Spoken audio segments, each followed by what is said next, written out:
आगामी मनपा निवडणुकीत शहरातील ज्वलंत प्रश्न घेऊन व्यवस्था परिवर्तन संयुक्त कृती समितीच्या वतीने आता मनपा निवडणुकीकरिता तिसरी आघाडी तयार केली आहे। पुरोगामी पक्षांच्या तिसऱ्या आघाडीच्या वतीने 22 प्रभागात सर्व जागेवर उमेदवार निवडणुकीच्या रिंगणात उभे करणार आहे।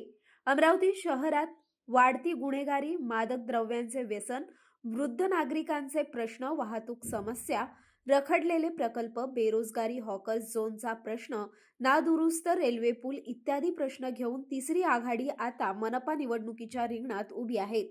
सर्व 22 प्रभागात उमेदवार उभे करणार अशी भूमिका आयोजित पत्रकार परिषदेत स्पष्ट केली। पत्रकार परिषदेला जय विदर्भ पार्टी पश्चिम अध्यक्ष प्राचार्य डॉक्टर PR राजपूत, केंद्रीय उपाध्यक्ष रंजना मामर्डे, पुरुषोत्तम बागडी, बाळासाहेब कोराटे, महेश देशमुख, किरण गुडदे, मोहम्मद अफसर आदी उपस्थित होते।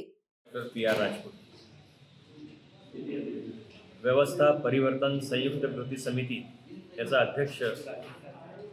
काही दिवसांपूर्वीच अमरावती शहरातल्या पुरोगामी विचारवंतांनी एकत्र येऊन या अमरावती शहराचा सर्वांगीण विकास कसा साधला जाईल यासाठी सखोल विचारविमर्श केला आणि त्या माध्यमातून एक चित्र स्पष्ट झालं की आमच्या अमरावती शहरामध्ये बऱ्याचशा ज्या व्यवस्था आहेत, राजकीय, प्रशासकीय, सुरक्षा यंत्रणा, या सर्वांमध्ये कुठेतरी एक अवनती आलेली आहे आणि म्हणून सामान्य जीवन जे आहे ते वेठीस धरल्या जात आहे।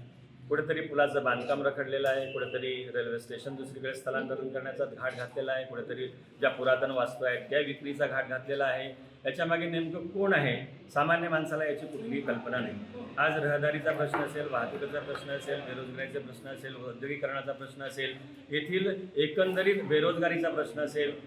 आपल्याला माहिती आहे की बेरोजगार जर झाला कुठलाही युवक तर तो मग एक दिवस फ्रस्ट्रेशनमध्ये येऊन आत्महत्येच्या मार्गावर सुद्धा जाऊ शकतो, ज्या आमच्या शेतकरी बांधवांनी केलेल्या आहेत। आणि म्हणून अशा ह्या सगळ्या परिस्थितीमधून आपल्याला जर मार्ग काढायचा असेल तर सगळ्यांनी येत्या मनपा निवडणुकीमध्ये समविचारी पक्षांनी, समविचारी संघटनांनी एकत्र यावं आणि त्याच्या माध्यमातून इथे ही निवडणूक लढवावी, जेणेकरून ह्या सभागृहामध्ये जे काही विचारवंत येतील, जे काही पुरोगामित्व घेऊन विचार मांडतील, तर त्याच्या माध्यमातून निश्चितच अमरावती शहराचा सर्वांगीण विकास साधला जाईल आणि त्यासाठी आजची पत्रकार परिषद किती सीटा लढवणार आहे? आज आम्ही आत्तापर्यंत 87 सीट्स आहेत, त्याच्यामध्ये आम्ही सगळ्या ठिकाणी आमचे उमेदवार देण्याचा प्रयत्न करतो आहे आणि निश्चितपणे आम्हाला वाटतं की येत्या 30 तारखेच्या अगोदर आमच्या सगळ्यांच्या जे काही सहकारी पक्ष आहेत, याच्यामध्ये विदर्भ राज्य आंदोलन समिती असेल, जय विदर्भ पार्टी असेल, आम आदमी पार्टी असेल, आमच्या इथे राष्ट्रीय अल्पसंख्याक संघ असेल, आमचे ऑल इंडिया फॉरवर्ड ब्लॉक असेल, आमचे किरण गुडदे सर आहेत यांचे